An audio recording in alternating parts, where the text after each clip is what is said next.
างเป็นอยากเข้ากล้องได้สร้างแต่เพิ่งเจ้าของใน YouTube เด้อสร้างเด้อเป็นอยากออก YouTube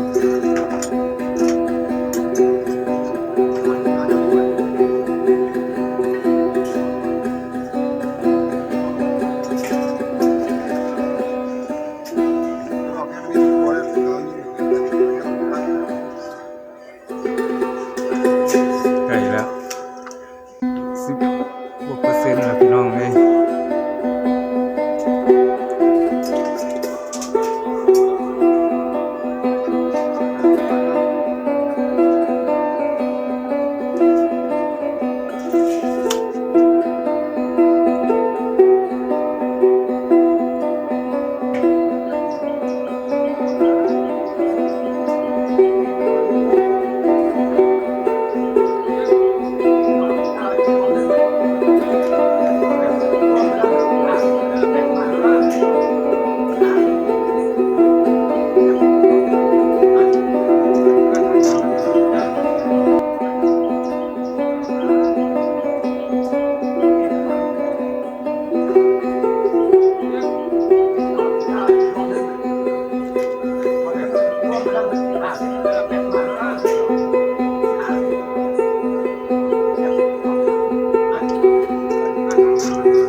พ่อใหญ่พามาเบิ่งการมันเฮ็ด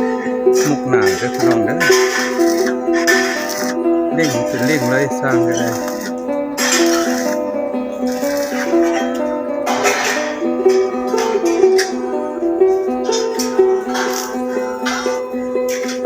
น่ะโรงบ้านพ่อใหญ่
บ้านพ่อใหญ่เบิดบ้านนี่เศร้ายังปกแปกอยู่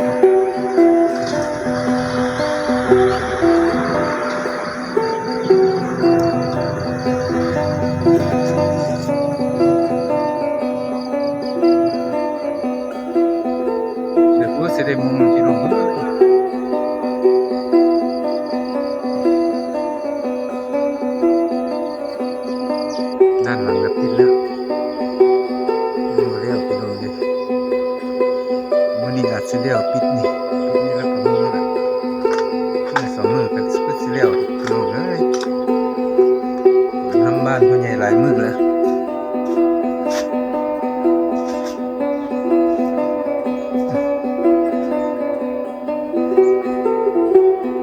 เราพา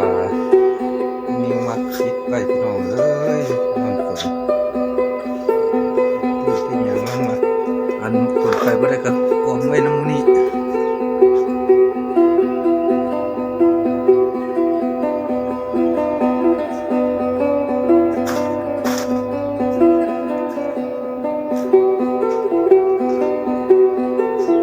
ด้านนี้แหละพี่น้องนี่สิเรียกว่าด้านนี้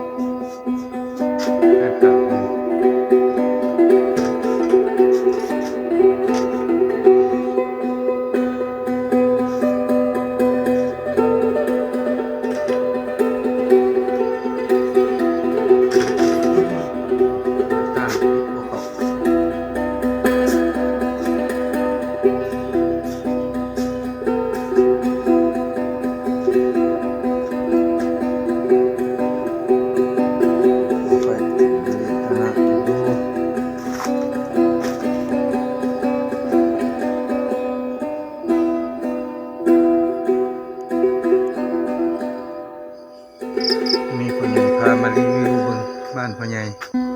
ใกล้เสร็จแล้วน้องเอ้ยสีหน้าปิดสีผ่านแล้วสีแล้วล่ะวันนี้อาจจะดึงปิดเป็นสีผ่านแล้ว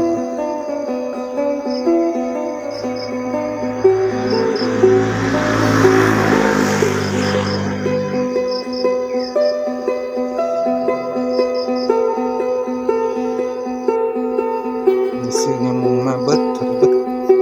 กือบ50,000น้องสิ่ง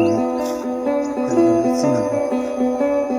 เกือบ50,00016 เมตร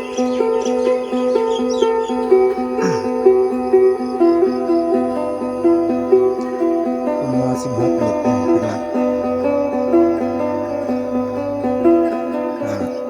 40,000เกือบ50,000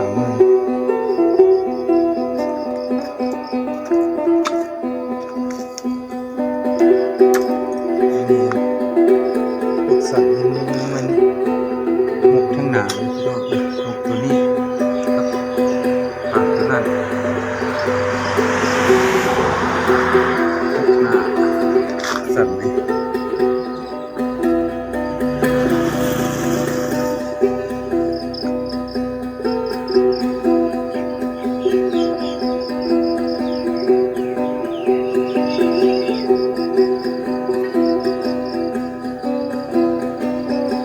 สร้างมาเดี๋ยวพ่อใหญ่สิไทยอีกเทื่อนึงต้องทำเพื่อนพ่อใหญ่อีกแล้วพี่น้องเลย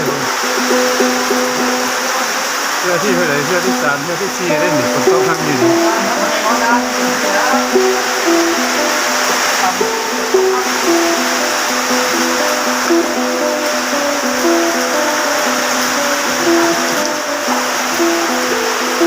มุ้งก็ยังมาแล้วพี่น้องเอ้ย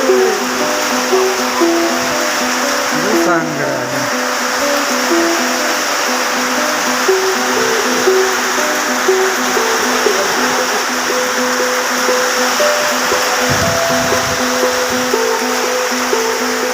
หากระมุงได้อันเดียวก็ทำอีกอย่างทางนั้นมันยังจบโกงอยู่พี่น้องเลย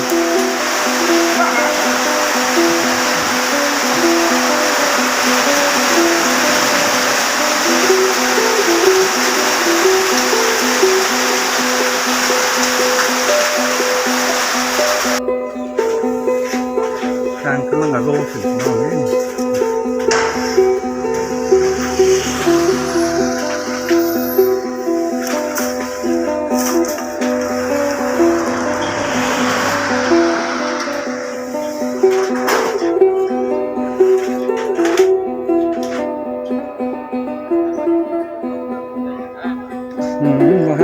กันมุงแล้ว